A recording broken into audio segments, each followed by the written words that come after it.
안녕하세요, 여러분. 오늘 해설 시간에는 여러분의 신앙 패러다임을 말 그대로 확 바꿔놓을 정말 놀랍고도 따뜻한 성경의 비밀 하나를 파헤쳐 보려고 해요.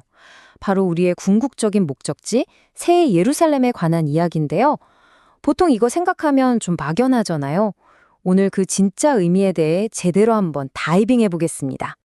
오늘 우리가 함께 살펴볼 흐름은 이렇습니다. 패러다임의 전환부터 시작해서 어린 양의 아내, 완성된 성전, 완성된 하나님 나라, 완전한 형상, 그리고 최종 성취까지. 전혀 어렵지 않게 물 흐르듯 자연스럽게 짚어볼 테니깐요. 편안하게 따라와 주세요. 자, 그럼 첫 번째, 패러다임의 전환부터 시작해 볼까요? 우리가 새 예루살렘을 어떻게 이해해야 하는지 그 관점부터 새롭게 세워보죠. 영성민 목사님의 설교의 놀라운 관점에 따르면 우리는 천국에 대한 기존의 생각 완전 리셋해야 합니다. 사실 우리 솔직히 말해서 새 예루살렘 하면 내가 죽은 다음에 가는 번쩍번쩍한 황금집 이렇게 생각하기 쉽잖아요. 그런데 진짜 충격적인 사실은요. 그게 어떤 물리적인 장소가 아니라는 거예요. 그럼 뭐냐고요? 바로 예수님의 피로 구속받은 저와 여러분, 즉 살아있는 성도들의 최종적이고 가장 영광스러운 모습 그 자체라는 겁니다. 완전 놀랍지 않나요? 이걸 아주 쉽게 우리 생물학적인 성장에 빗대어 설명해 볼게요. 엄마 뱃속에 있는 작은 태아를 한번 떠올려 보세요. 분명 살아있는 생명이지만 아직 우리가 아는 온전한 어른의 모습은 아니죠. 시간이 지나면서 쑥쑥 자라야 하잖아요. 영적인 원리도 똑같습니다. 우리가 처음 성령을 받았을 때는 어린아이 같지만 점차 영적으로 성장해서 예수님이 재림하실 때는 성숙한 신부가 되고요. 마침내 성부 하나님께서 오실 때 완전하고 성숙한 아내로 완성되는 겁니다. 이렇게 우리가 쑥쑥 자라서 도달하는 궁극적인 목적지, 그게 바로 새 예루살렘인 거죠. 그럼 이어서 두 번째 포인트, 어린 양의 아내에 대해 살펴볼게요. 이게 바로 교회의 최종 완성을 의미하거든요. 요한계시록 21장 9절과 10절에 따르면 아주 명확한 증거가 나옵니다. 천사가 사도 요한한테 이리 와봐. 내가 어린 양의 아내, 즉 신부를 보여줄게. 라고 하거든요. 그런데 정작 짠 하고 보여준 게 무슨 예쁜 여성이 아니라 하늘에서 내려오는 거룩한 성, 새 예루살렘이었어요. 성경 스스로가 분명히 말해주고 있는 거예요.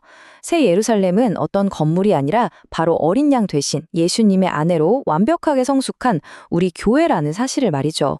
이런 놀라운 진리가 신약 성경 여기저기 숨어 있는데요. 갈라디아서 4장 26절에 따르면 사도 바울이 새 예루살렘을 가리켜서 우리 어머니라고 부릅니다. 여러분, 어머니가 어떤 존재인가요? 생명을 품고 낳는 분이잖아요. 새 예루살렘이 복음을 통해서 우리를 하나님의 자녀로 낳아주었기 때문에 성경은 살아 숨쉬는 교회를 어머니라고 부르는 겁니다. 정말 따뜻한 표현이죠.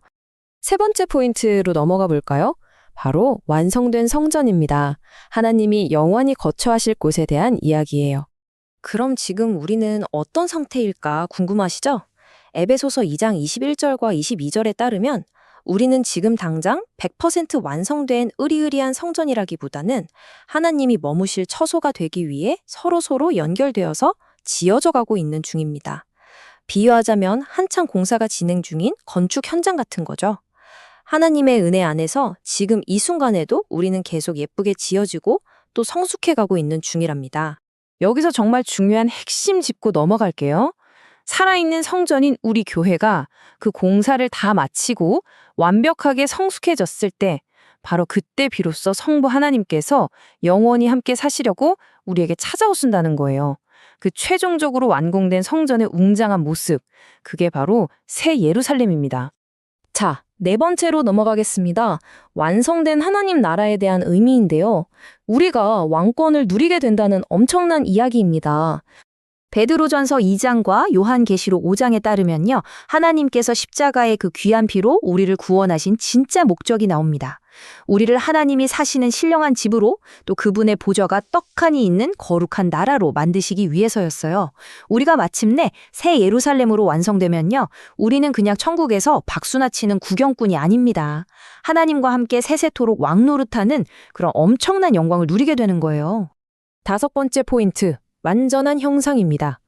이게 바로 창조 목적이 완성되는 가장 깊은 의미를 담고 있거든요. 아까 태아 비유 기억나시죠? 그 꼬물거리던 태아가 훌쩍 커서 부모를 쏙 빼닮은 어른이 된 걸 상상해 보세요. 요한계시록 21장 18절에 따르면 새 예루살렘 성이 맑은 정금으로 되어 있다고 해요. 우리는 보통 이걸 보고 와 진짜 24K 순금으로 된 도시인가 보다 하잖아요. 하지만 계시록 1장에서 금 촛대가 곧 교회라고 명확히 풀어준 걸 보면 얘기가 달라집니다. 여기서 정금은 번쩍이는 금덩리가 아니라 빛이 환하게 발하는 성숙한 교회, 즉 우리 자신을 뜻하는 너무나 아름다운 영적 상징인 거죠. 그리고 또 하나, 진짜 흥미로운 상징이 바로 벽옥이에요. 요한계시록 4장 3절에 따르면 하나님의 모습이 마치 벽옥 같다고 묘사되어 있거든요. 그런데 새 예루살렘의 성벽이 바로 이 벽옥으로 지어져 있어요. 무슨 뜻일까요? 교회가 너무나 완벽하게 성숙해서 눈에 보이지 않는 하나님의 그 찬란하고 영광스러운 모습을 세상에 100% 완벽하게 반사해서 보여주는 존재가 되었다는 뜻입니다. 정말 대단하죠? 이 모든 퍼즐 조각을 맞추다 보면 우리는 결국 구속사의 맨 처음 창세기로 돌아가게 됩니다. 창세기 1장 26절에 따르면 하나님은 애초부터 당신의 형상과 모양을 쏙 빼닮게 사람을 만드셨어요. 맞습니다, 여러분. 새 예루살렘은 요한계시록 끝에 와서 뜬금없이 나타난 개념이 아니에요. 창세기부터 시작된 하나님의 그 원대한 창조의 목적이 마침내 우리 안에서 완벽하게 성취된 모습인 겁니다. 이제 마지막 6번째, 최종 성취입니다. 하나님의 궁극적인 목적을 싹 정리해보죠. 오늘 우리가 나눈 가장 핵심적인 4가지 의미 잊어버리시지 않게 개조식으로 딱 요약해 드릴게요. 새 예루살렘은 절대 장소가 아닙니다. 첫째, 교회의 완성인 어린 양의 아내. 둘째, 아버지가 거하시는 완성된 성전. 셋째, 우리가 영원히 왕노릇할 완성된 하나님 나라. 그리고 넷째, 창조 목적이 달성된 하나님의 완전한 형상. 자, 이 4가지가 새 예루살렘이 가진 진짜 의미랍니다. 오늘 양성민 목사님의 설교에 나타난 이 놀라운 관점이 사실 우리에게 엄청난 위로가 되거든요. 한번 깊이 생각해 보세요. 그 길고 긴 하나님의 구원의 역사 속에서 하나님의 눈동자 속에 오직 단 하나 담겨 있던 소원은 바로 여러분 자신이었습니다. 하나님은 저 하늘에 있는 화려한 건축물을 원하신 게 아니에요. 당신의 피를 흘려가며 구원해낸 우리를 영원히 함께 살 거처이자 세상에서 가장 아름다운 신부로 얻고 싶으셨던 겁니다. 눈물 날 만큼 감동적이지 않나요?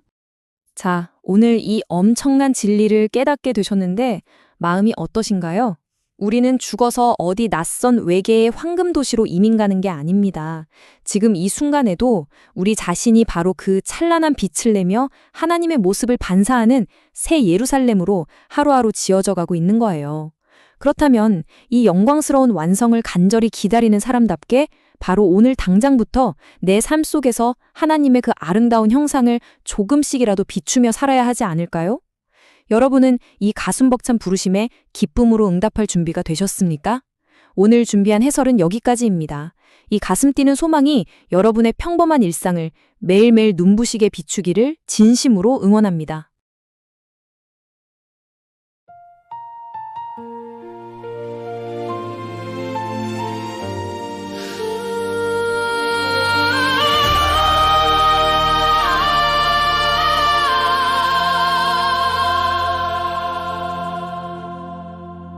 태초의 침묵을 깨는 생명의 시작 성령 하나님 오시네 창세의 침묵 속에 감춰온 신비 만유보다 깊은 영원의 비밀 성령께서 내 영혼의 성소에 임하여 오실 때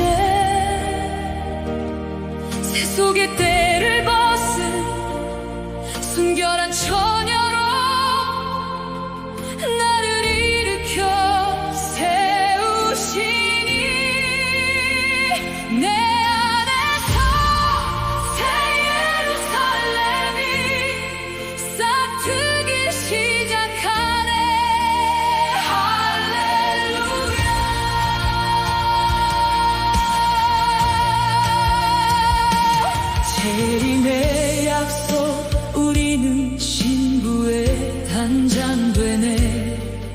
대전 작정하신 언약의 등불 가려졌던